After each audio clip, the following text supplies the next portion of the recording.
What's up, guys? This is Tyler here with the Thoughtful Journeys podcast. Just letting you know the video is a little off. I'm not fully in at some parts of the video, but we are growing. It's only our second podcast, but y'all should definitely give it a listen. It was a great talk today, and hope y'all enjoy. Don't forget to like and subscribe.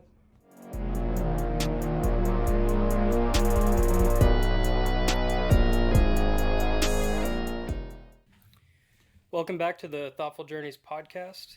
I'm Tyler, this is Justice, and we're hoping y'all can join us on our journey of self-development and self-improvement. Today we're going to be talking about social media and if it's a net positive in today's society. We'll see. Both of us have actually deleted most of our social media over the past few years.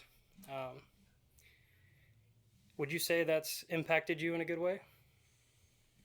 Yes, absolutely. Like, not being consistently worried about or in the loop of like day-to-day topics that everyone's worried about or, overthinking about or trying to fit the mold of, I think is a huge benefit to my life. Absolutely.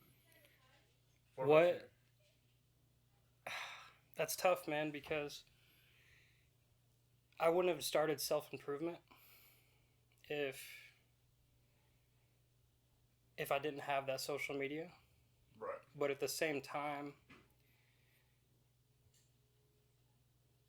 it's so the narratives you get from social media, like you were saying, like we have a friend that asked you once, don't you want to be aware of what's going on in the world? Right. And it's like when I'm at work and my coworkers talk about how we're all going to die and China's taken over, and yeah. I actually had a friend that I work with, I wouldn't say a friend, a coworker, told me the other day that we had an earthquake here in Oklahoma, and he genuinely believes that was a terrorist attack. That was bombs covered up as an earthquake. It's just pretty, I know not everyone's like that, but it's pretty amazing how people get those narratives and just kind of run with them. Absolutely, man. It's interesting too because I feel like the access to information we have, it takes a lot of discipline. You have to be able to like dictate for yourself what's real and what's not. You have to have like a lens to be able to divvy information because there's definitely shit that you aren't informed about that's real. But at the same time, not everything that you aren't informed about that you find, like flat Earth or something, yeah. It's not all of that for is sure. real. Not all of that is real at all. And I think it's a huge part of social media use is discipline, and a lot of people don't have that discipline. But back to your point of what you were saying, like getting out of the loop, and that keeping you happier, that's a huge win. You don't need to know about what's happening in Ukraine all the time. Right. You don't need to know what's happening with Israel, Palestine all the time. None of that is going to affect your direct life. And it might with like future war or something like that, but it's not worth worrying about until it happens. I think that the wars in Ukraine and then also in Israel right now, China invading Taiwan, that's very huge on social media right now. I can the only social media I have is YouTube. And even on YouTube, man, on my recommended, I never look up stuff from the news, wars, or anything, but it still comes up on my thing. Yeah, just your homepage? Yeah, just my homepage on YouTube. Like, and kind of like you're saying, man, like, knowing about that isn't going to affect my life directly. It's going to scare me into thinking that there's going to be a World War III or that nukes are going to happen. And what benefit is that going to have to your life? Nothing. It takes you out of the moment you're in. It takes you out of enjoying the moment of freedom you have. Like, that moment that you're reading about Ukraine or, whatever's happening is taking you out of enjoying the freedom that you currently are able to, like, have. Like, thinking about our lives and, like, if there's a purpose to our being here on the planet, like, I doubt the purpose is to worry about what's happening across the world that isn't going to affect your current situation. Right. You know what I mean? Like, if you can do something to help it, use your resources to do that and help. But if you can't do anything about it, enjoy your family, enjoy what you have and what you're working on. Yeah. Right. A big thing from, I quoted this in the last episode from Marcus Aurelius, control what you can control. Right. What you cannot control, don't even give a thought about. Like, because when you really think about it, like, what impact can you have on stuff like that that's going on in the world? Right. As a 22-year-old or 23-year-old here in Oklahoma who is a salesman and then a customer service guy for a company, you know, like, what are we going to do to impact what's going on in Ukraine? No.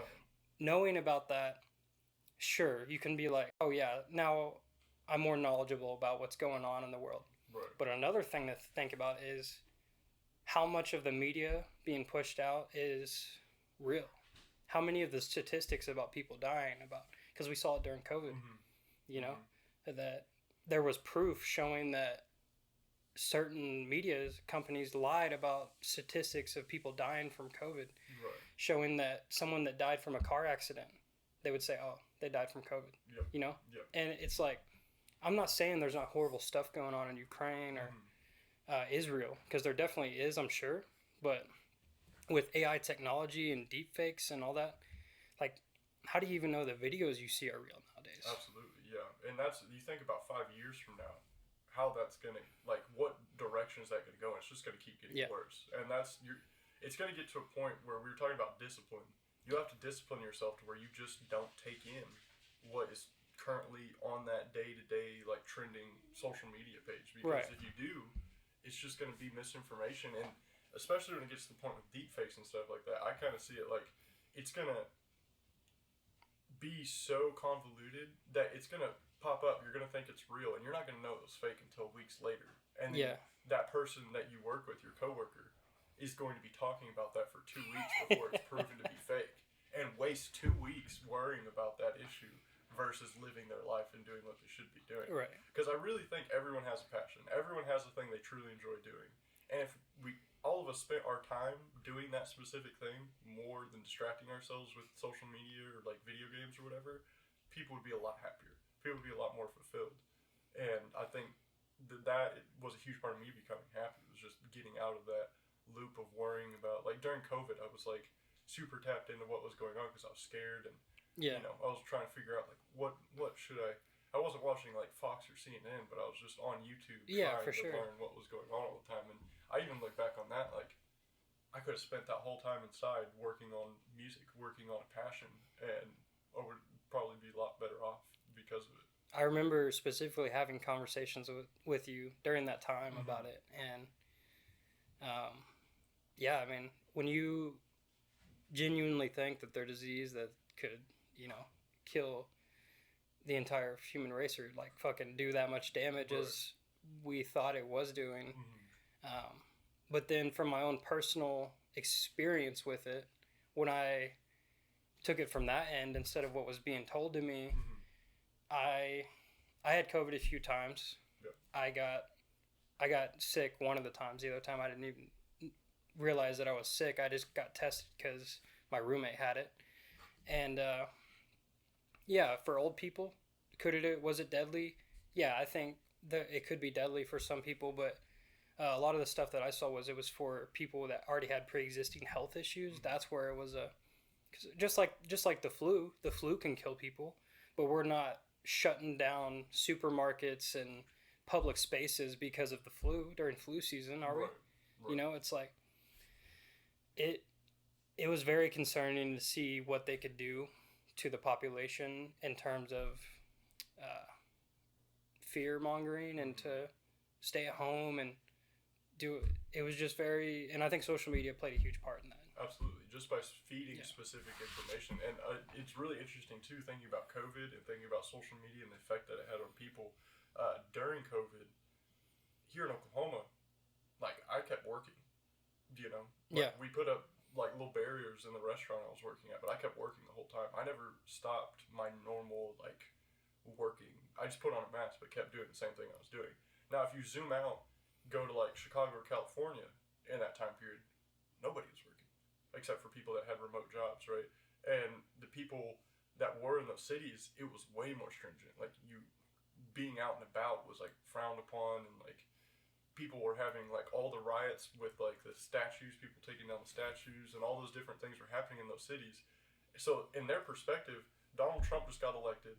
there's a pan or is did he no he was going out of office. Yeah, he was going out. It was 2020, so yeah. he was He was leaving office, and so they're seeing that, and then they're seeing people in their city like rioting and doing all these things and being locked down, and their mindset, because the media they were fed in those cities, is this is going to kill us all. This is going to be detrimental. But my mindset here was, okay, I just put on a mask and keep working. Yeah. That's a huge difference, and that's just because of like the mindset of those areas were completely different in how it was handled. And that saved me a lot of, issues, because if I would have been in a city like, or a place like Chicago or California, I can't imagine what those people went through in that time period. Here it wasn't even comparable because life just kept going on. Thankful to the, people we have that were in charge. I mean, there was certain things that, for example, like I didn't even have an option of going. I was in college at the time. I didn't even have an option of going to class during that. Just for that first semester, the spring of 2020, right. That whole spring semester, there was no option for in-person class. It was all online, which is fine. But when you look at the demographic of people that are going to college, I mean, how many of those people are going to be deadly affected from COVID? Right. I get it. Stop the spread. There is some point to that. But when you start shutting things down completely, and that ruins education, in my opinion. In high school and college, I've had online and in-person classes. The difference is insane. Yeah. Oh, yeah. Even if you're doing all the work, you watch all the lectures, it's not the same experience you're going to get in person. And there was a lot of things at that time, like high schools didn't get to their senior year of high school. They didn't get to have prom. They didn't get to have sporting events. They didn't get to go to class their last year of high school. Right. And then for the younger generation too, like think about being like a elementary school kid and you go from seeing your friends every day at school, and then now you're just sitting at home with a babysitter, whatever, and that's when they're developing those social things. And I'm not saying this is an ongoing thing. Obviously, it's done. It's over now, but I think that is an important thing to talk about because it shows that influence they had over our lives and how they, in like the freest country in the world, how shut down things were is kind of scary. Yeah, absolutely. And that was like we were talking about earlier, but the Washington Post slogan at that time at the top of their website was "Democracy dies in the darkness." That's crazy, bro. But it's all to condition people to be comfortable with losing their freedoms, and social media has a huge part in that. I see on our notes it says average screen time in America is 7 hours a day. I don't know what the statistic of that was during COVID, but I can imagine it was way higher. So for a year, people were just taking in what was on social media pretty much that whole time. Right. What does that do? What's the long-term effects of that? You talk about the long-term effects of kids, not being able to learn their social cues for that year while they're in school. But, people putting on masks, and masks being, one of the main ways babies learn how to, recognize and get comfortable with facial cues and learning, people smiling when they do I didn't even something. think of, the very young children, the impact of that. Yeah, 1 to 2 year olds that were, supposed to, that time period during COVID, learn those things and see those reactions. And then you have everyone put masks on that, now we know weren't as effective as we were told, and these kids probably have lifelong issues socially and anxiety-wise because of those things that happen. We grew up with some, form of media, and I feel like it still had an effect on our, social anxiety and different things like Dating. that. Dating. I think dating is a huge, I've told you this before, the other day actually, that the one thing that pisses me off about being in this time period, growing up, don't get me wrong, it's the best time period. I love it. We have access to so much information. It's great. Right. But the fact that it's intimidating for me to go talk to girls that I find attractive. Right. Because in middle school, when you start dating, whatever you want to call it, you start interacting with females more. Right. And relationships, stuff like that. And I had Snapchat and I had Instagram.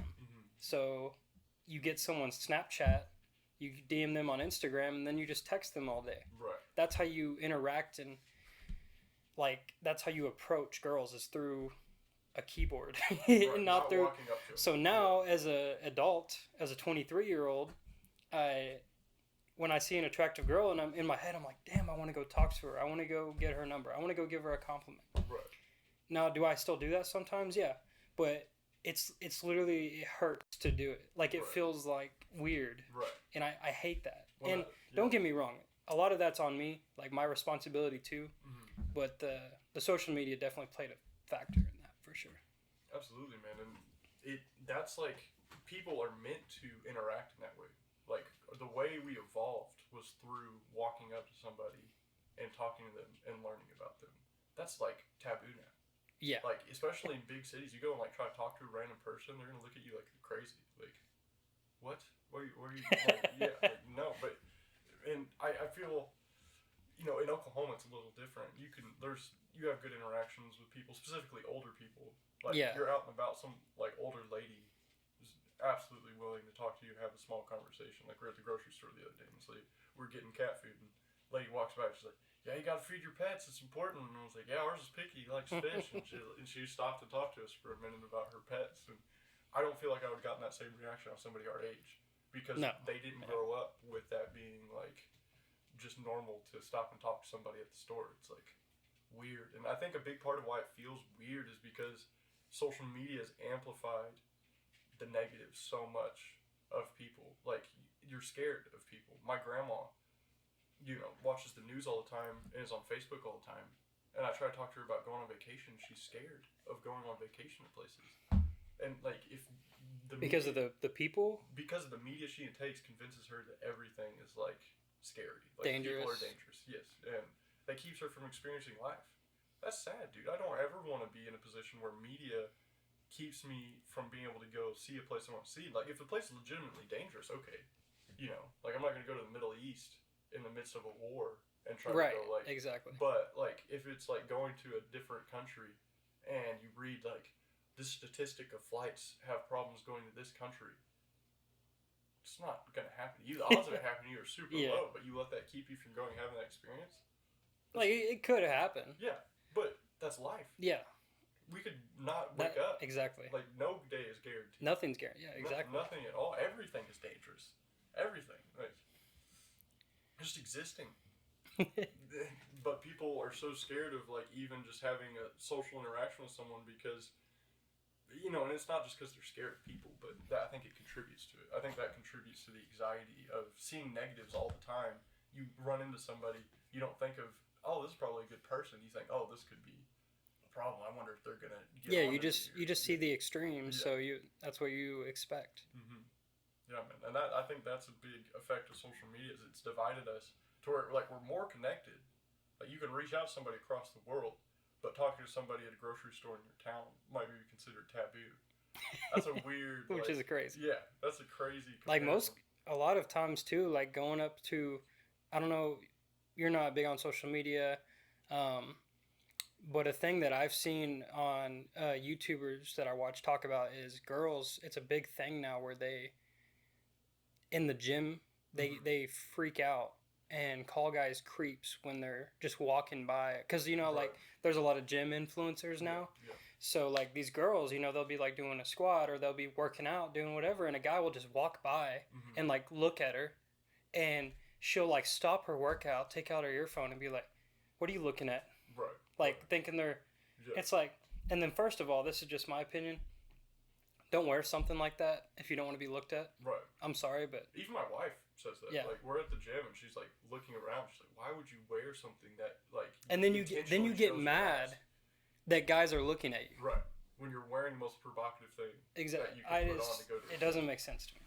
If you get as close as possible to being naked as you can, on purpose, like it's Yeah. not like you do unintentionally. Yeah, And then exactly. you go to a place, people are probably going to like be like, that's a provocative person. Yeah. And it doesn't make. And it was a trend on TikTok. It was called stitching. Like you notice a stitch, and that's the guy who's like being creepy. Because I watched like Okay. Voice Critical break Yeah. it down and that was like a trend for a little bit and something that people were doing. It's like, but you're at the gym. Right. And in most of the videos that I saw, it was just someone would glance and it wasn't even more Right. than a glance, and then that was considered like that guy with the stitch, and it's like, what? And that's What are you like talking about? that's biology. That's in a man's nature that Right. like they love by sight. They see a Mhm. beautiful woman, they look. Right. That's just Right. they that's just natural, and they get mad about it. But Now, if somebody if comes you were up to you and wearing a touches you, if you that's were bad. yeah Yeah, if you're that's a wearing a bad baggy thing. t-shirt and sweats, do you think that's gonna happen as much? Right. No, No. no, it's not. But Or even just normal shorts, not the like skin tight. Like right. if you're just wearing normal shorts and a Right. t-shirt, you're fine. Yeah. You know? You're not going to get a second look Yeah. from people. Someone might look at you as you're walking by, just make eye Yeah. contact and keep walking, but no one's going to like. You know what's going to make someone double take is wearing yoga pants that are made to accentuate your ass, and then they're neon pink, and then you walk past them. Or white. White is the worst. Yeah, white. And then you're like, oh, why is this person looking? It's like, you're wearing the brightest, most attention-grabbing thing possible. Yeah. That's what is a part of it. And if it's popular to wear that, that's a big thing too. I feel like a lot of people will wear stuff just because it's popular. Just because it's Right. popular does not mean you should wear it. You know, like don't put your daughter in something that's going to Yeah. sexualize her. When like that's just, what are you doing? And it's not just what you wear too. It's like what kind of music you like, what kind of things you're into, Mm-hmm. your opinions on political issues. Mm-hmm. They're all whatever's the popular narrative. That's what you go with. You know what I'd like to compare this to is high school. Because back in the day before social media, high school, to be a popular kid, you fit into the idea of what everybody has that a popular kid is. You fit into the jock stereotype or whatever, right? And that's kind of what like gives you social credits in high school. Right. But now, that small town mindset of being in high school is now taken to a world stage where everyone's trying to fit the idea of the cool influencer or the cool, trying to be the jock in high school, but on a world, like you're out of your adolescent, Right. you're an adult. You should be yourself completely. Like, don't be any other expectation that someone has of you, but everyone is like trying to fit into a mold of like what they think is socially acceptable. And like, you want people to respect you. Absolutely, you want people to respect you. But I think the thing that gives people to respect you more than anything is being yourself. Yeah. And like, even I have a big. That's something I think about a lot because I don't want to dress a certain way to make like I'll dress formal if I'm going to work, right? Right. Like I want people to be like, you know, he's Exactly. ready to do the job. But I'm not gonna change how I dress, act, look, anything Yeah. like that when I'm in public for other people. Right. No, but that's like it's taken the I need to be this way to be popular in high school, and it's taken that to a world stage, and now all these people are, and that fucking bothers me. Yeah, I think another thing that kind of ties in with that is so everyone fits. There's this model guy or model girl Mm-hmm. stereotype that guys want to be and girls want to be, Right. or that a girl would want in a guy would want in a girl. And I think it's really very hard to have expectations as high as some people do. Yeah. Like Because of social media. I've seen a lot of interviews of girls where guys will ask them like what age range would you want in a guy, what height, how much money they make. Every time they say he has to be over 6 foot, Mm-hmm. he has to make $100K a year, Right. he has to be this certain ethnicity, whatever, and then they show the percentages like, oh, that's like 0.5% of men, Right.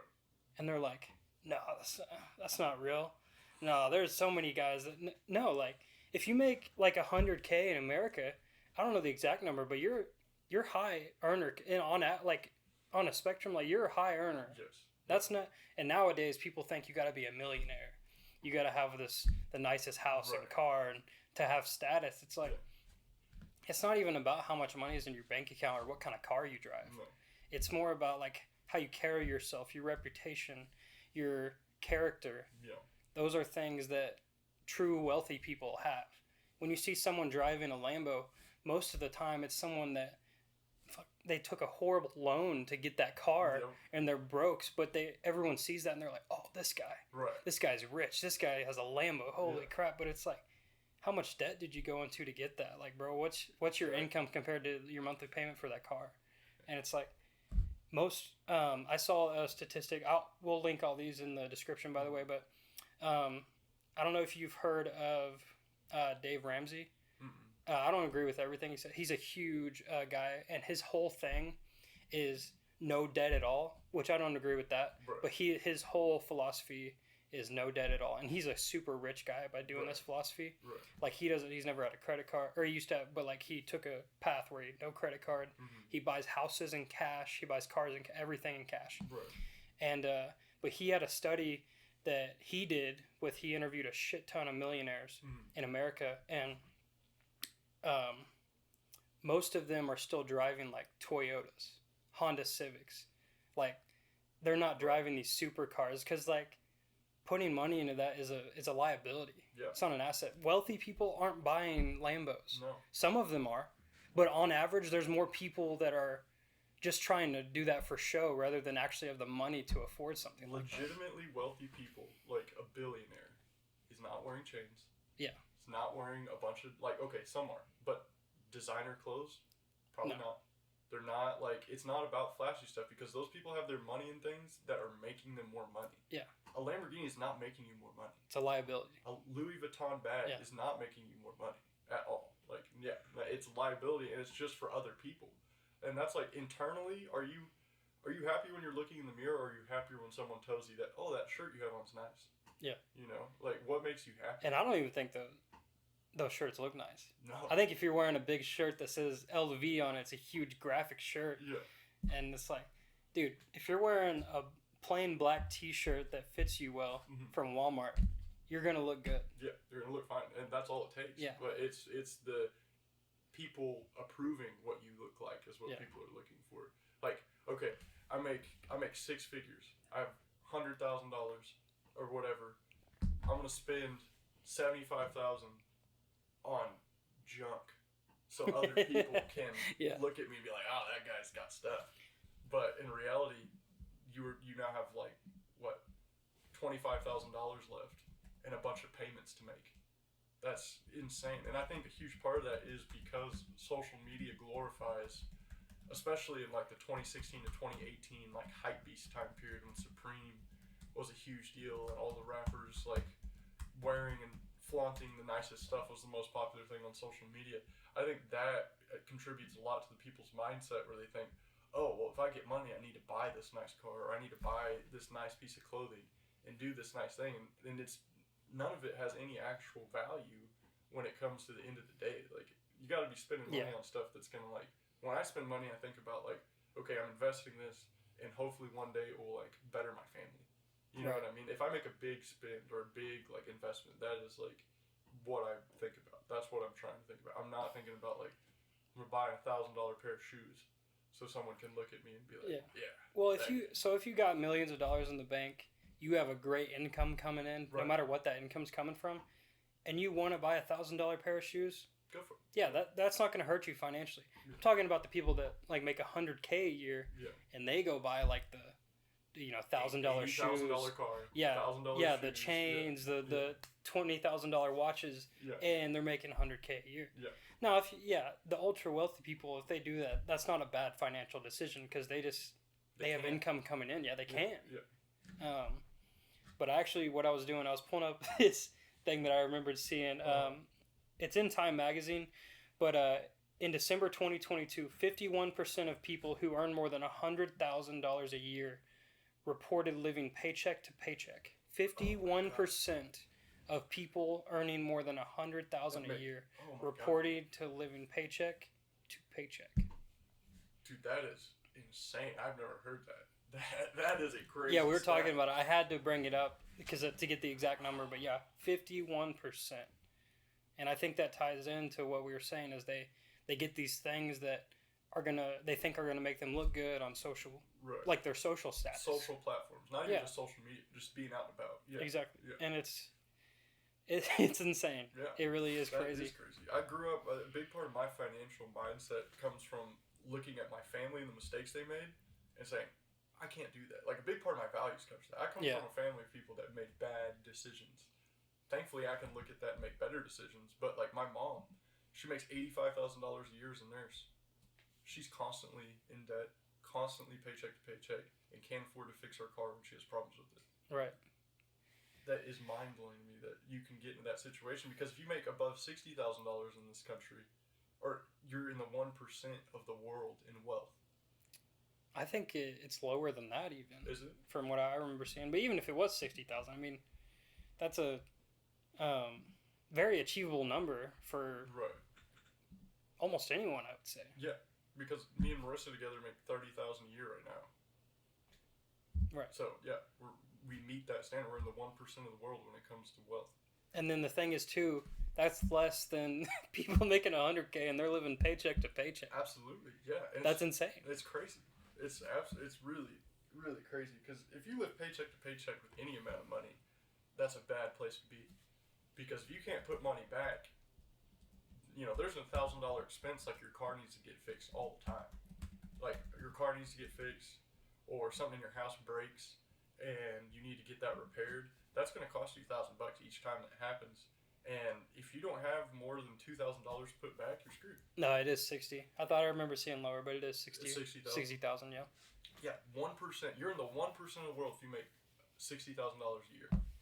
That is just mind blowing, because especially how people look at wealth in America. Mm-hmm. It's like, oh, you need to make this amount of money to do anything. Well, I actually recently saw that even in America, I mean, this is a large number, but you think compared to what people would think, 1% in America is like 400-something thousand. Wow. You would think it'd be in the millions, right? Right, yeah. No, it's 400,000.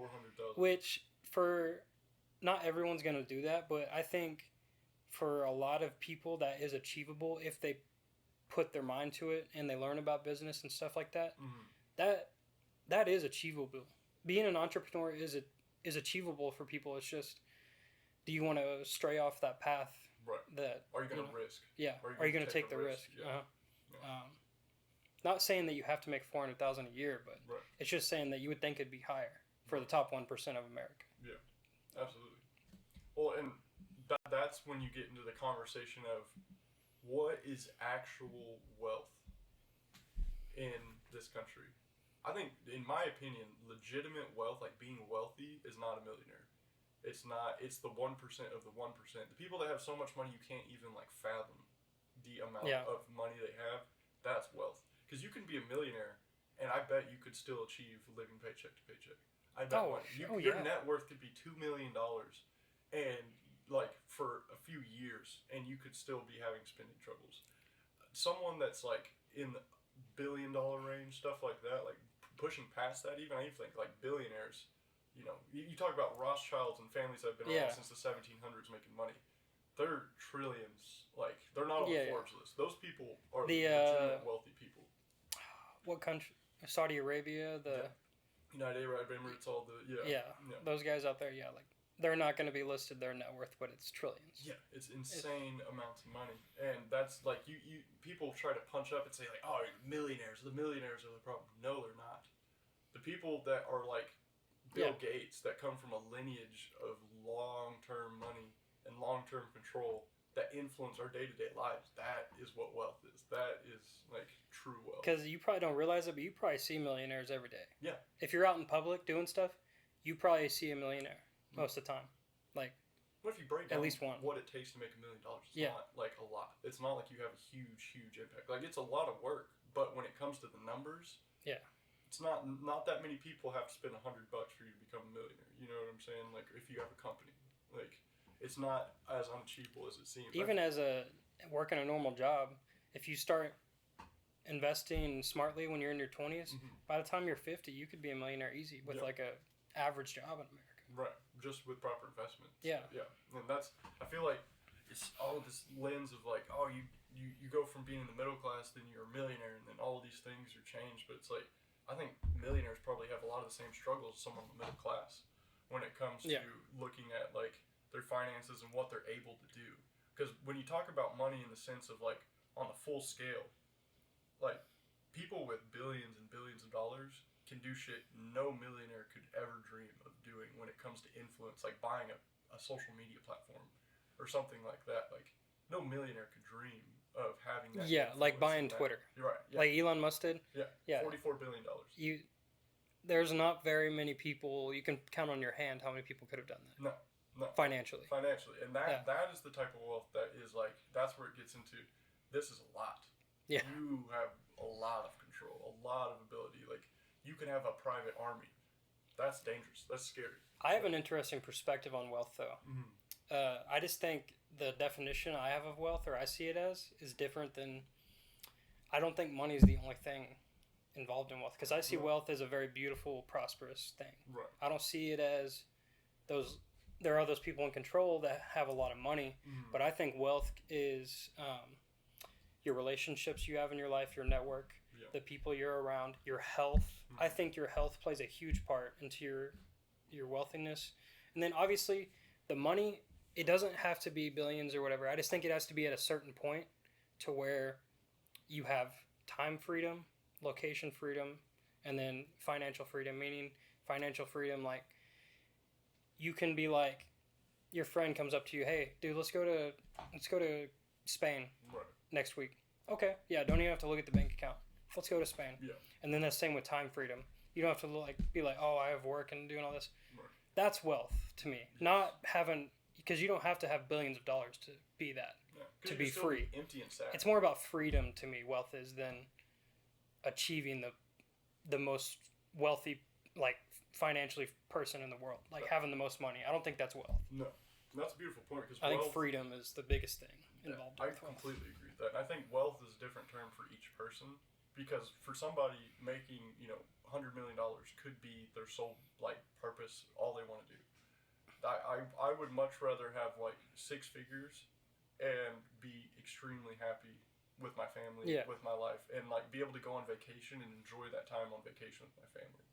And I think incorporating that into social media, I think social media has a lot to do with why things are becoming more and more monetary versus genuine, because if you are on, social media all day long and all you're seeing is grind set YouTubers talk about money and nothing else but money, you're going to be thinking about money all the time. You're going to think I need to do what I can to make money.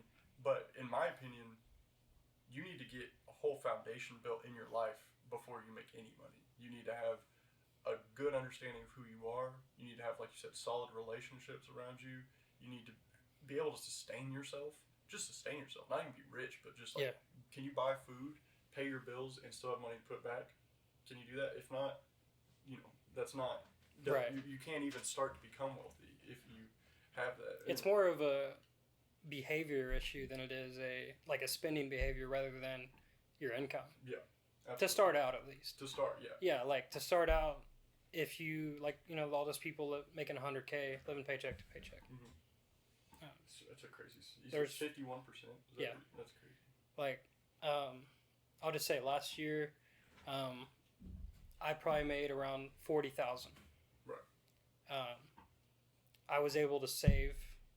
I didn't struggle. Mm-hmm. Didn't have to go into debt to take a loan. I made 40K. I was able to put back. I lived comfortably enough to where I didn't have to be like, oh, I don't know if I'm gonna be able to pay rent tomorrow, and yeah, I just don't know how people making 100K can be living paycheck to paycheck. It's just to get the nicer things to make people say, oh, that's a nice thing you have, versus getting what you living by your means and what you need. And that's, especially, we were talking about how good of a time it is to be alive, especially in Oklahoma right now. My mortgage is $650 a month. My car payment, I think, is around that, and my total spending a month is $1,800, I believe. You cannot. And that's for you and your wife. And yeah. That's not just you. Right. That's with you and your wife. And a 1,800 home and a vehicle, yeah. Yeah, yeah. There you go. Groceries, yeah. $1,800 a month, and then everything else we make, we can put back. And we're not rich. We're not making a shit ton of money. We just put our finances in the right places. We said, okay, I can genuinely afford this. But someone in the city does not have the chance to start like that. You get an apartment, that's $2,000 a month for the rent alone. Yeah. Good luck. Yeah, that's the base level. And you're making $30K starting out doing something, yeah, that's being where we are right now in the United States is a huge blessing within itself, because everything is growing. Norman Moore grows every time I go into those cities, it's just crazy, like how fast everything is growing Yeah. and moving. Seeing things develop and not being in a developed place, I feel like is a mindset, which also connecting this to the social media topic. You know, you look on social media, being LA is where you want to be if you're looking just through the social media Mhm. lens and influencers that are popular.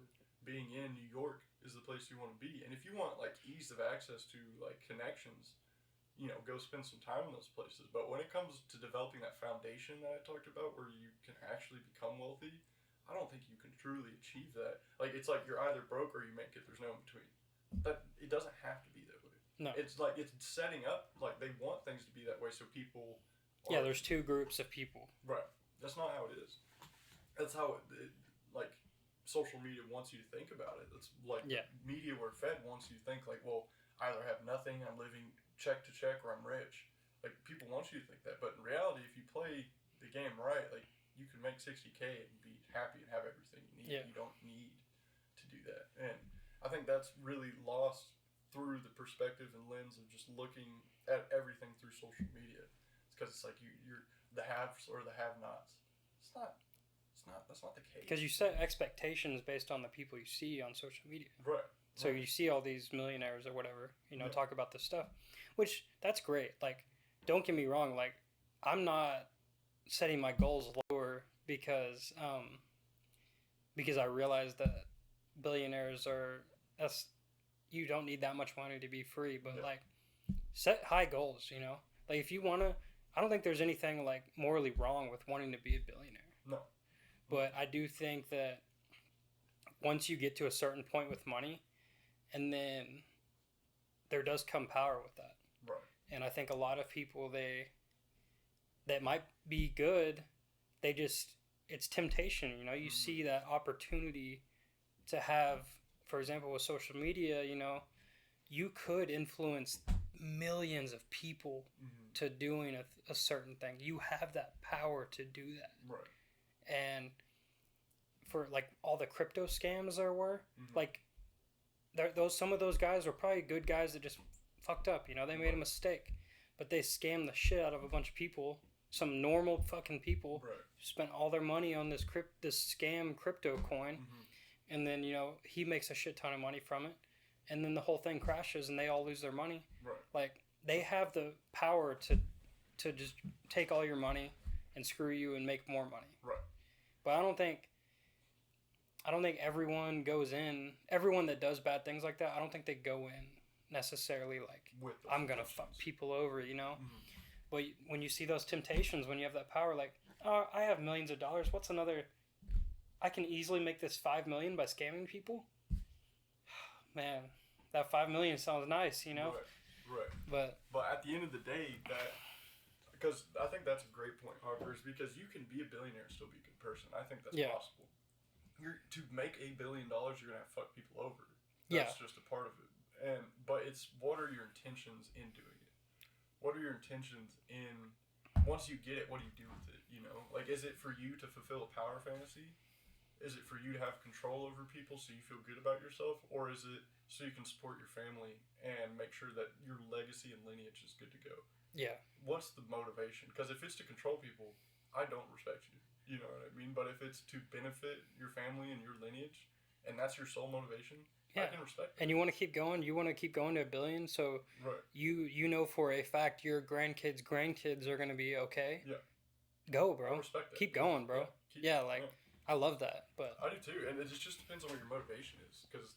But I feel like most of the time, you get around those people, it's not the motivation of genuine like things. Well, like you said, to get to a certain point, like being a millionaire now, being a multi-millionaire, when you get up to the billions, bro, yeah, like you said, you're fucking people over. Right. You might not be doing the worst, more morally things possible, but right. You are screwing people over. I mean, not that you have to become a billionaire, but I would say that it is very likely that to get there.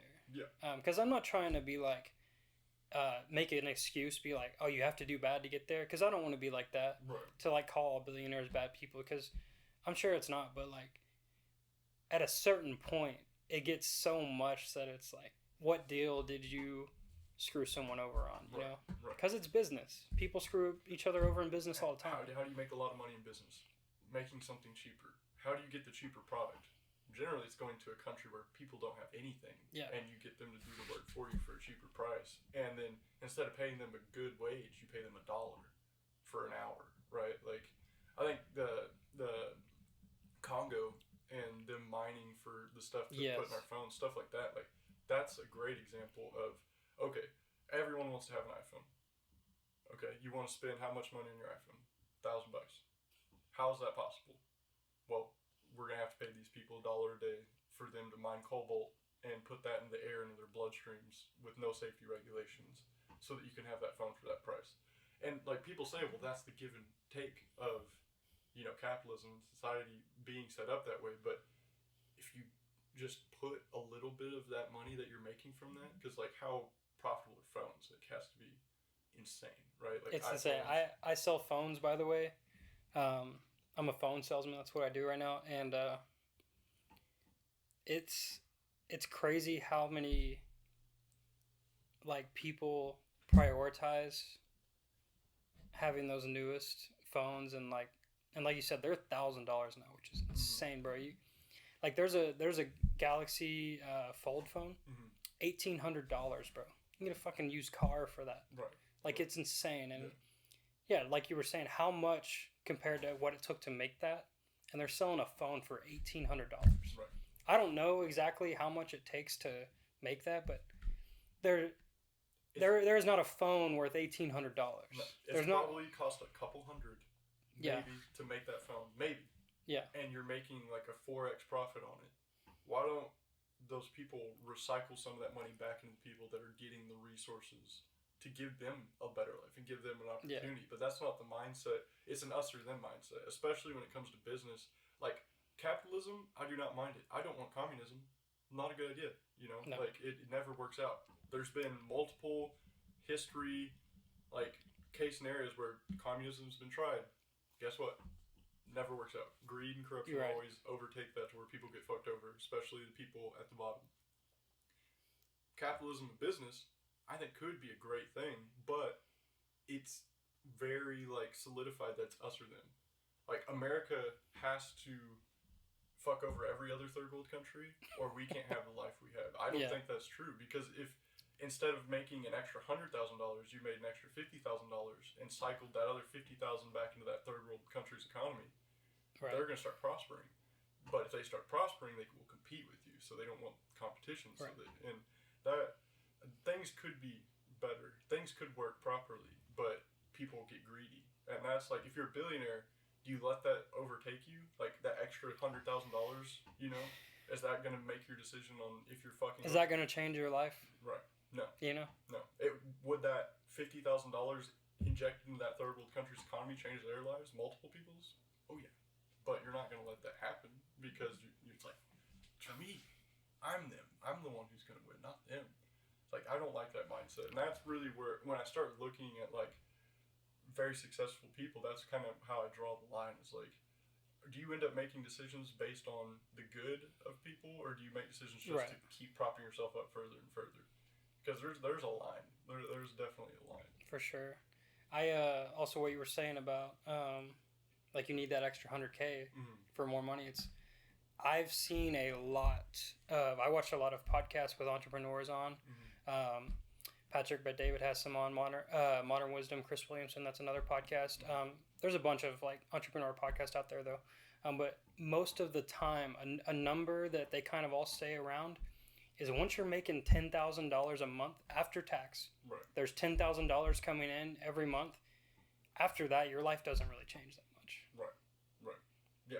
Now there's a difference from going from $10K a month to $1 million a month. Right. But from like $10K all the way up to like, you know, a lot. Right. Like 500,000. Yeah, your life's not going to change that much. 10,000 a month, you're fucking good. Right. Yeah. Is what I've heard a lot of people say around that $10,000 range. Yeah, absolutely. And so it's like, if your life's not really changing that much, what are you doing it for at that point? Like you said, you know. Exactly.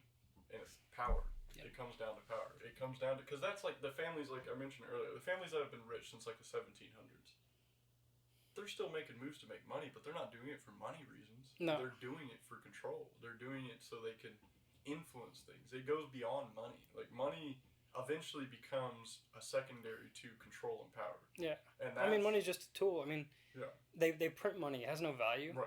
You know what I mean? Like, 10% of our money in America is physical.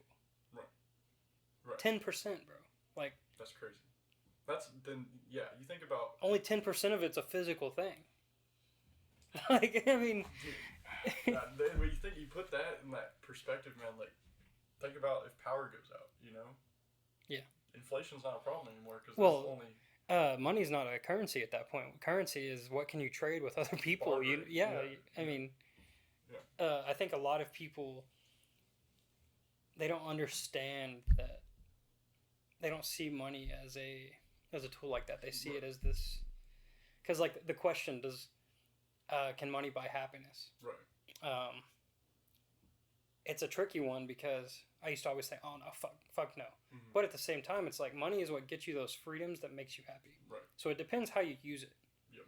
It can make you happy if you use it correctly to get those freedoms we talked about, but it's not money itself that does it. It's just whatever the currency is that can get you to a certain point. Right. So I guess you could say yeah, or I would say yeah, money can buy happiness, but at the same time, are you using that money to have the freedom to build your relationships, do what you want with your life, spend time on your passion, grow as a person, be healthier? Are you using the money for those things? Because if you are, I think indirectly it can buy happiness. Yeah, because you're giving your kids a better life. And that's going to make you happy. But it's just what you use it for. Because I feel like it's all dependent on discipline. I keep coming back to discipline. Like, because you can look at money as this all-encompassing thing. I'm going to make decisions that I look back on and regret for myself just to make money. Like, a lot of people think that way.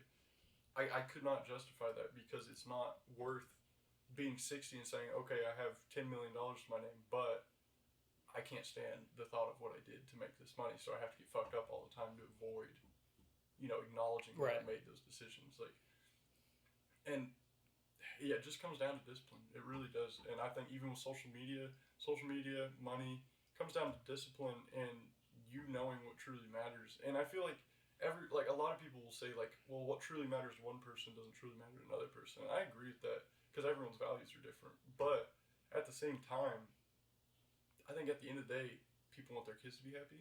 They want to be happy with themselves and happy with the life they've lived, and be able to look back and say, I did good, I think everybody wants that, no matter who you are. Some people just want to do bad, okay, that's them, but I think truly most people just want to do good, and a lot of people get lost on that. But what they're told is good is not what because good is perspective, good and bad. I guess there's some things that almost everyone can agree on is good, and that some things are bad, but just like universal truths. Yeah. That type of good. Just not evil, Right. Because evil is much less objective. Like, evil, you can you can pinpoint evil pretty easily. Right. Does it hurt other people? Are you impacting other people and hurting them?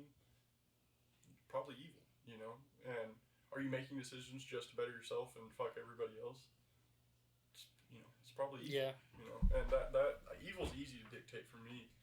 Because, like, good is objective. It's the person decides what good is to them. But evil, that comes down to very just it could be objective at that point. Yeah, because evil just comes down to fundamental truths. Like, okay, something we need to roll it back to social media, man. Because we need to roll it back. We went to money.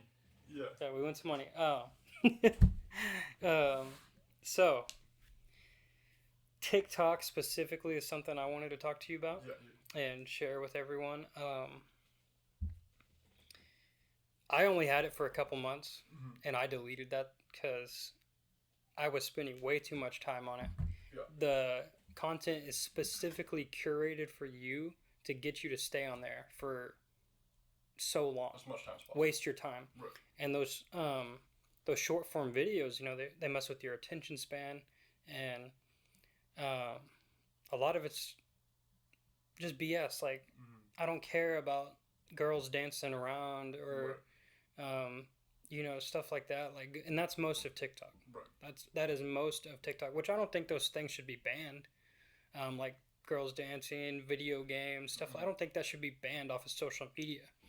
But I do think that it's very dangerous because people are spending so much time, wasting so much time scrolling and not getting anything valuable for their life out of just sitting there on their phone for hours at a time. What do you think about TikTok being? Do you think it should be banned? Because I know the U.S. has talked about banning it. Like that's been a thing in Congress where they've talked about it. Yeah. What's your opinion on that? Do you think it should be banned? I think it could be beneficial, but at the same time, I think safeguards just need to be put in place. And this,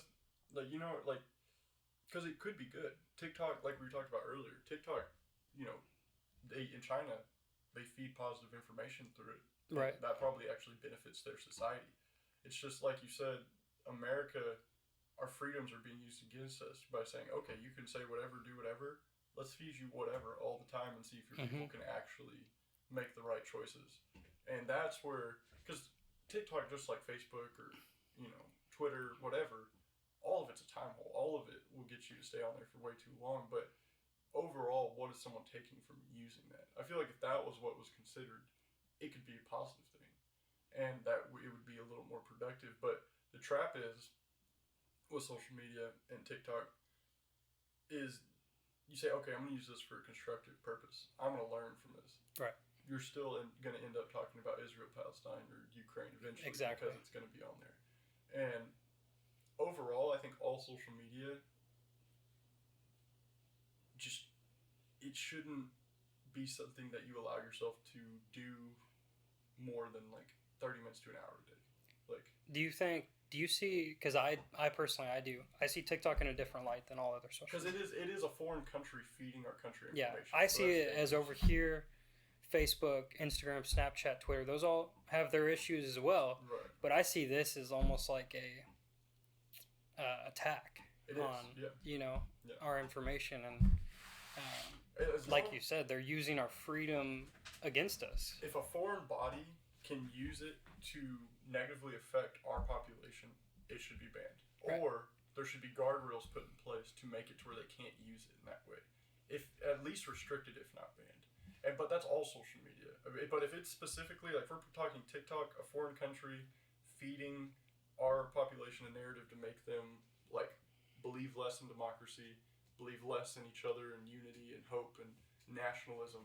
If that's what it's being used for, it needs to be banned or changed. And that's, I think, everything. There doesn't have to be a hard line stance on it. It could just be constructed differently for, Congress could decide these certain topics we can't promote to these age groups. Right. These certain things, but no one's going to take the time to do that. So banning would be the answer. And they have talked about doing that. Right. I don't know how far it got in the process, but I personally, I don't want to sit here and say it's all bad and it should just completely be banned in America. But dude, there is countries that have made that decision already, like India, and there was a couple. I think there was 6 or 7 countries that have banned TikTok. Right. And they did it for that reason. Is because it's a Chinese company and they're. And have you seen the data harvesting stuff they can do from TikTok? I haven't looked into it. I don't remember his name, but there was a guy on Joe Rogan who used to work for, it wasn't TikTok, but it was a social media company, and he just talked about the way they target people, they put your feed specific to you, is when you get on an app and you say, can app track across apps or something, everyone clicks allow, or you can't use the app. Right. They take all your internet searches, all your music you've listened to, everything in your phone you can think of. They're using that information to create this thing that not's going to be good for you, but they just know that you're going to sit there and TikTok was the first one that really hammered home on it. I know from firsthand experience when I was on there, And I did it for hours too. I used to do that when I had it for a little bit, and luckily I was able to be like, holy shit, I got to delete this thing, you know, because like spending way too much time. Everything is, it is interesting to you because it's created for you to sit there and consume it for hours. Right. And I just think that not even just social media, I think technology as a whole, we kind of need to, it would be good to take a step back. Yep. I think technology has evolved faster than we as humans have. Yes. Yeah. We are not ready for all this social media stuff as humans. I don't think we are. Like, think about 20 years ago, bro. Mm-hmm. It was a flip phone, if that, pagers and shit, you know? Yeah. Like, and then it goes so fast, goes to, you have a supercomputer in your pocket, mm-hmm. and you have smartwatches that are damn near the same thing on your wrist. Right. It's like a second phone, you know? And it's like, it is scary. It's very scary, but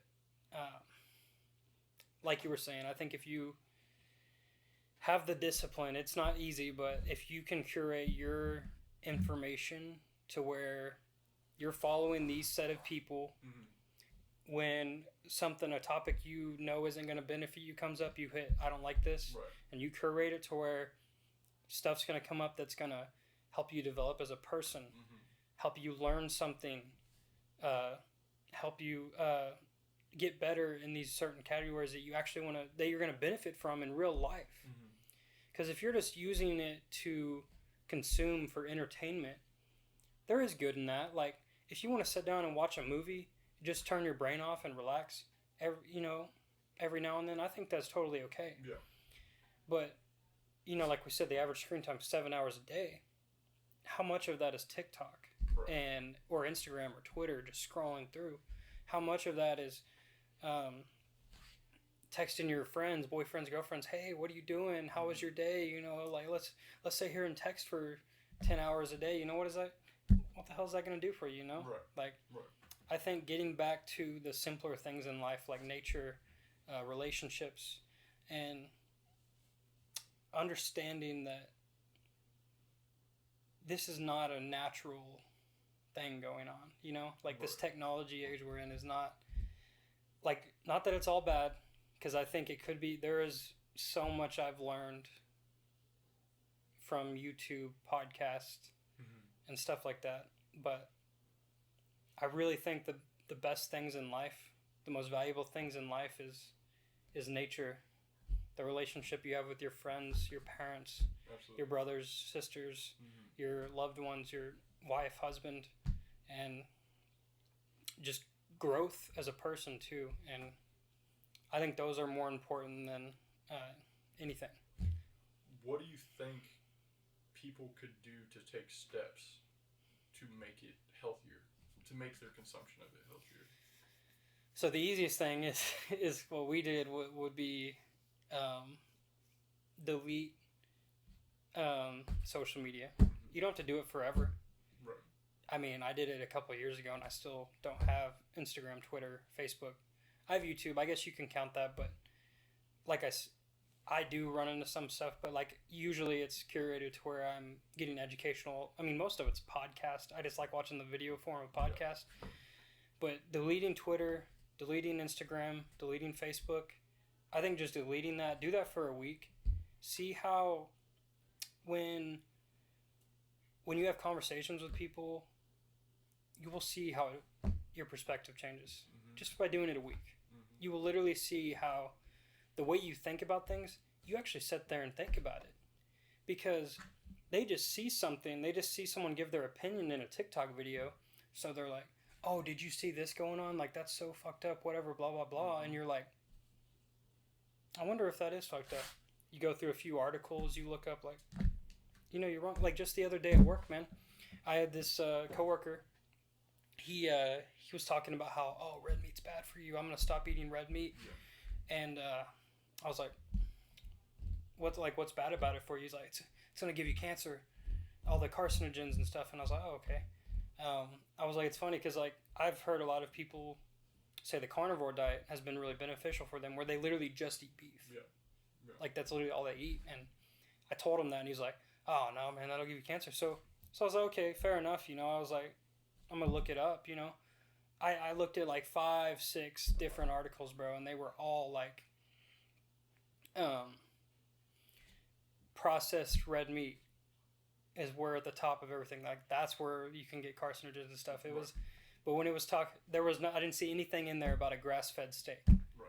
or grass-fed ground beef. Like food that comes from ranchers. Yeah, like I didn't see anything. It's not the red meat itself; it's the processed versions of it. Mm-hmm. And I did see something about charcoal grills plays a part in that too. Yeah. So, but there was nothing specifically about red meat that, like, just like a organic piece of steak instead of a processed hot dog. Yeah, processed hot dog. That makes sense that would have bad implications on your health. Right. The funny part is, I told him this, and I showed him the articles, and he just shrugs it off and doesn't even believe it's real. And he said some stupid. He just said something completely off topic. Yeah. Like, just to ignore it. To divert. Yeah. Yeah. Because he didn't even think about it. He just saw this thing on TikTok or whatever he saw it on, where it's like, oh, you shouldn't eat red meat, it's gonna kill you because of carcinogens. But when I actually took 10 minutes to sit there and do a little bit of research, I was like, so are you just cutting out hot dogs? Because it was like, it says here like steak and like all this, like, it's not nearly as high in these things. And he just completely diverts the conversation, and it's mind blowing. And that's just one example, but you'll see people talking about stuff, even your friends. Mm-hmm. Like, I noticed this pretty early on after deleting social media, started reading books, and just actually started thinking about things, really. When I started observing a lot more around my friends even, but just like, and you hear this group talking about these things, and you're like, you feel so distant. Yeah. You feel, and at first, I'm not gonna lie, it's not the best feeling. Right. It's not. Right. It does make you feel a little bit like an outcast, but dude, when you really think about it, I'd rather be the person that comes to my own opinion, even if it's different from everyone else's, and I get outcasted. At least I did research. I thought about it. I made my own opinion. These guys are just, whatever they saw, that's what they're talking about, and that's what they're going to believe. Yeah. It's empowering almost to have an idea or belief and it be genuinely yours. It doesn't have to, because like, I don't think anything's original. Right. Like, you're going to take things from other people and then create your own thing from that. You're going to take all these different information from books, podcasts, whatever, and you're going to take that, mix in some of someone else's, but I don't think anything's like, there's not very many people that have these original like theories and ideas. Like, it's just stuff that's been going on forever, you know? But being able to think about it think it through yourself and use that in conversation, you'll find yourself, people start diverting. People they don't even know how to respond. No. When you actually think about something or when you ask them an interesting question that dives a little bit deeper than the surface, they don't know how to respond to that. Right. And I think you will find yourself on a very beautiful journey once you start. It's not just you delete social media and then, you're this free thinking, in this beautiful place. You're not like Marcus Aurelius after deleting TikTok. Yeah. You're not, when you're taking a shit instead of scrolling through Instagram, dude, you're sitting there, your brain is thinking, and you're like, what the fuck? Yeah. I'm actually sitting here thinking about something. Observing shit that you did in like the past day or two that you start thinking about things, like your brain's not focused on this thing, I think that's the biggest thing for me, is being able to think and create your own opinions is where I saw the most benefit from deleting social media. There's a lot of power in that, man. There's a ton of power to that, and but the thing is, Marissa told me this the other day, someone who tells the truth isn't popular. The people who genuinely tell the truth, research and are aware of what's going on, and are based in reality, are not popular people. Right. That's never, because people like their distraction. People like the illusion of whatever it is they choose to, create for themselves. People really enjoy that. And you don't, if you're detached from that, you don't constantly tell people about how lost they are, because people don't want to be talked down to. You know what I mean? But you look at it from a lens of like, I feel joy and happiness that I couldn't have felt if I was still locked in just distracting myself. Right. And that's the power in it. It's being fulfilled by your own actions, not other people. And that's, a lot of people have no interest in fulfilling themselves. They want to be fulfilled by other people saying, you did good. Yeah. And that's difficult, bro, because detaching from that is just brutal, because like it gets to a point where people, it's definitely not easy. No, it's not.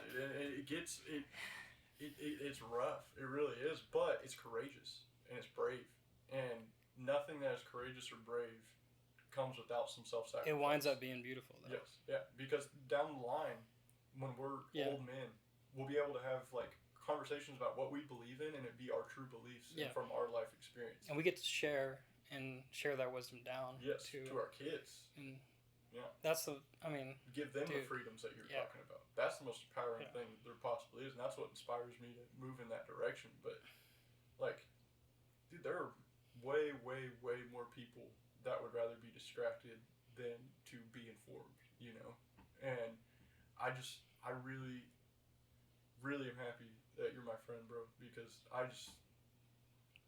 it's hard. Yeah, I'm thankful for you too, bro, because it's hard.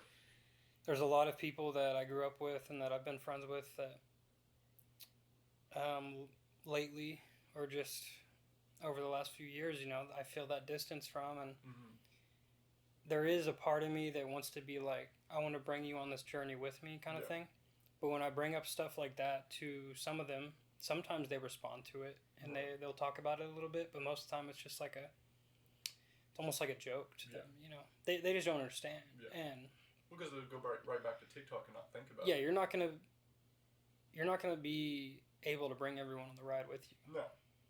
That's just, it's okay to eventually let people go and move on to, because I really do. I truly believe in it. It might, the exact number might not be 5, but the people around you makes you who you are.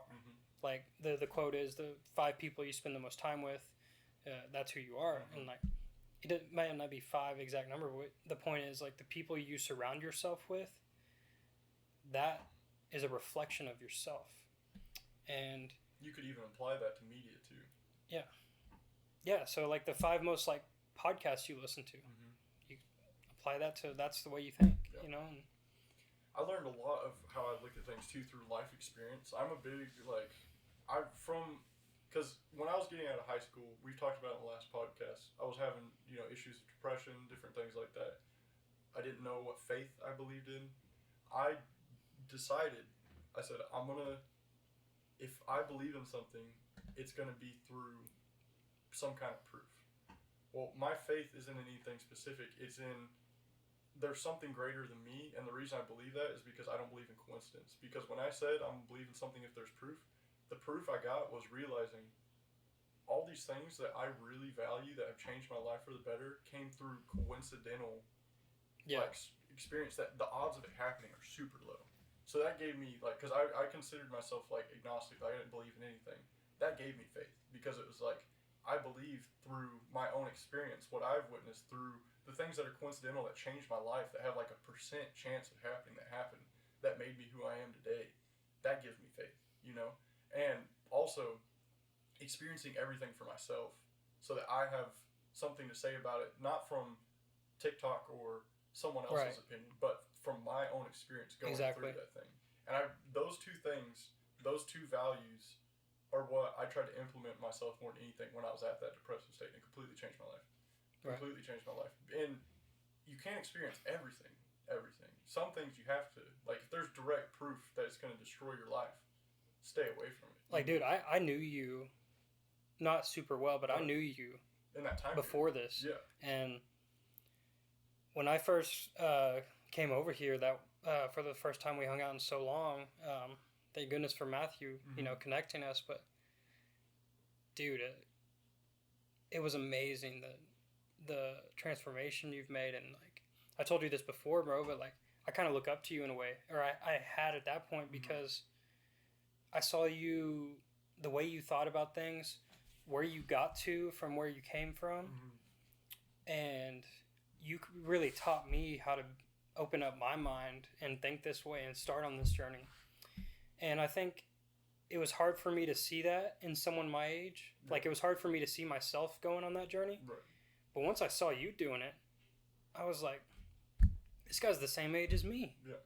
Like, holy shit, like, it is possible. This is real. And, like, wait, like, you can actually think about things and, like, I know that sounds stupid, but, like, really come to your own. When you genuinely sit down and brainstorm about things and think about things, I genuinely, I don't know if I have ever really done that until I was 20, 21. Right.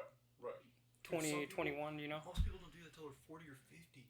Like, just sit there in your thoughts and actually think about something. Right. Like, yeah. I'd never done that. Yeah. Ever. Well, we don't have, like, we grew up with no real time to do that. You know what I'm saying? Like, you don't get time to do that unless you give yourself time to do that. Because you stay distracted as much as you possibly want to, especially nowadays. Like, back in the day, like, early 1800s, you'd have a choice but to sit there and think. You know what I mean? Because it was like, there isn't an iPad, there isn't TikTok, there isn't video games. Right. It's just, you're poor and you're in a house, but nothing. Exactly. What are you going to do? And that's like, how can you create that situation for yourself to where you can start thinking about things? And that really just will change your life, just doing that. Because once you start asking why, like, why am I eating this? Yeah. Why am I doing this? Why is this happening? You'll answer those questions within yourself. But you have to have the courage to ask yourself why. Like, I was told by my parents growing up, like, they're amazed now. They say, like, I don't understand how you can, like, talk about this like you do being the age that you are.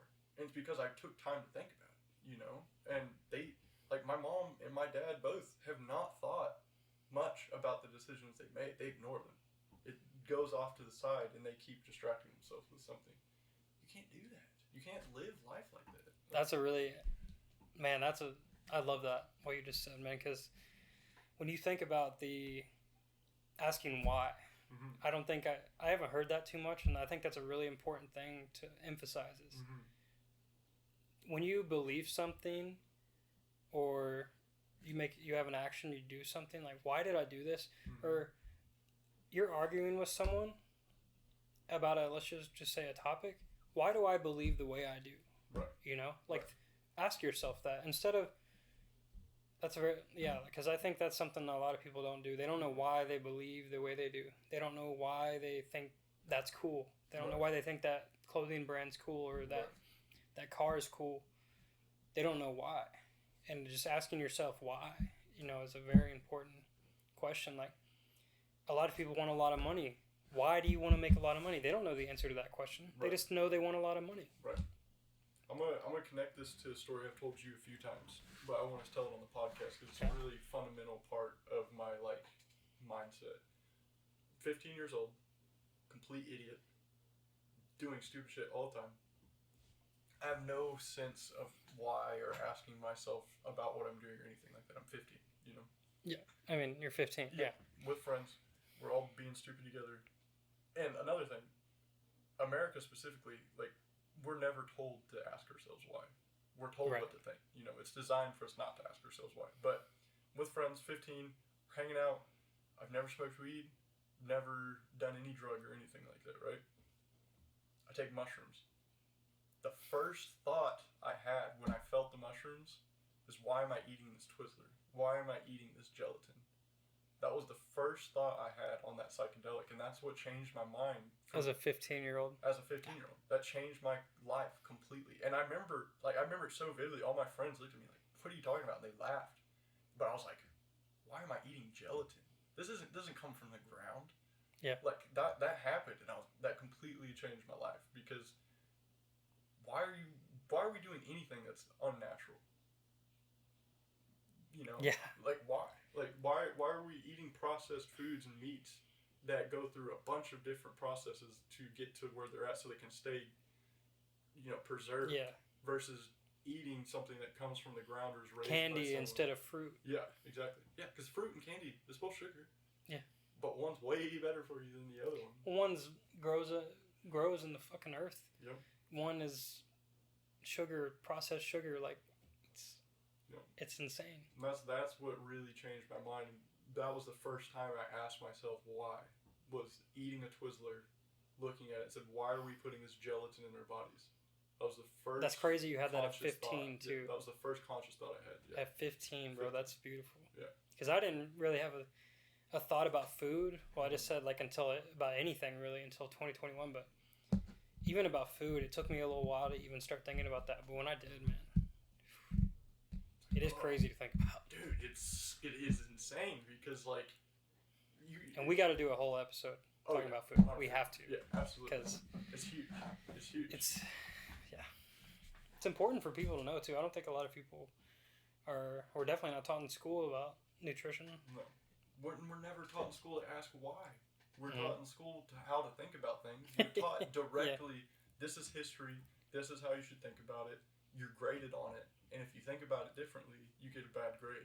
Like we are conditioned from the jump to not ask ourselves why. But like in reality, that's the first step to freedom, is asking yourself that, and then applying that to what we're talking about in this episode, social media.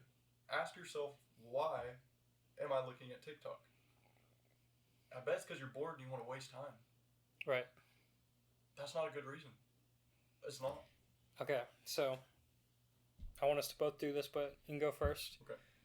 What are a few things, summary, someone can do to help with their social media usage? Whether you could say you could delete them, you could say you could curate it a certain way, just a way to kind of get more into natural things rather than being sucked into this social media world. Allow yourself a certain amount of time. Ask yourself, is this benefiting me? Truly, like not like, because you can convince yourself something's benefiting you, but is it truly benefiting you? Discipline yourself on how much time you spend on it, and ask yourself, when you're talking to your friends, are you talking about what you're interested in, or are you talking about what you saw?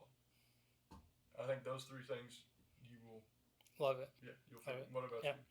Well, I think, like I kind of said after you asked earlier, is you could do it for a week, but just delete them for a certain amount of time. I was only planning on doing it for a short amount of time. It's been 2 years. I haven't got them back. Right. Because I just don't feel a need for them. It's great. Yeah, but try it for a little bit. Even if you get them back in a week, just see how differently you feel in conversations, in what you do in your day-to-day, because you're spending so much time doing that. And then another thing about curating it is go through who you're following and be like, kind of like you were saying, is this guy's content helping me become a better person? Or is it just entertainment that I'm just wasting time doing? Like, kind of go through and filter out the people you're following that are not truly benefiting your life. And then if you have TikTok, delete it. That's what I think you should do. If you have TikTok, just delete it. But when it comes to Twitter, TikTok, or Twitter, Facebook, Instagram, maybe also just go down to one. Yeah. And then also pick your followers. Be very picky about who you follow on there. Yeah. And then last question, Justice. Do you think social media is a net positive in society? I think there's gray to everything. But if we're weighing it on a scale, currently it's doing more damage than good. But I think it could do more good than damage if people discipline, structure themselves, and put legislation around how social media is allowed to be fed to people. Because in World War II, they dropped paper out of planes to give people propaganda, to feed people propaganda. Papers that said certain things on them to feed people ideas. Now it's just making something trending on your phone. That needs to change. That mindset, the way it's used to just feed certain ideas to people, if that changes, it's a good thing. because I would love to talk to somebody that lives across the world from me and get their perspective, their ideas, and their life experience. That's awesome. I think that's the benefit. I think the negative is feeding people ideas so they don't ever ask themselves why. That's if it won't ever change to the good, it needs to be stopped. But I think it can if people really wanted to. What about you?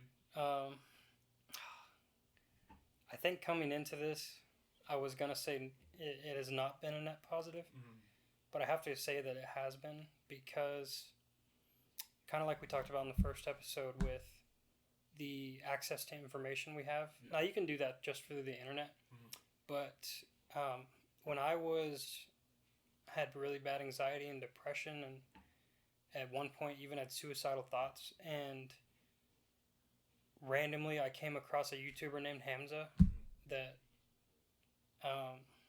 talked about self-development, being a man, getting out of a rut, changing your life. Right. I don't know what would happen, if I didn't come across that. And for people like that, I think in the end, like you said, there is a lot of negative, but it's not even the way they're set up, it's how people use them. If people can change how they're using them, then I think it could be beneficial. There's always going to be bad with everything. There's always a negative side, but I think definitely more good could be done than there is going on right now. Because we wouldn't be who we are without it. That's a fact. But, if any of y'all have thoughts, leave a comment what you think, if it's a net positive or not. And thanks for joining us on today's Thoughtful Journey. It's beautiful, man.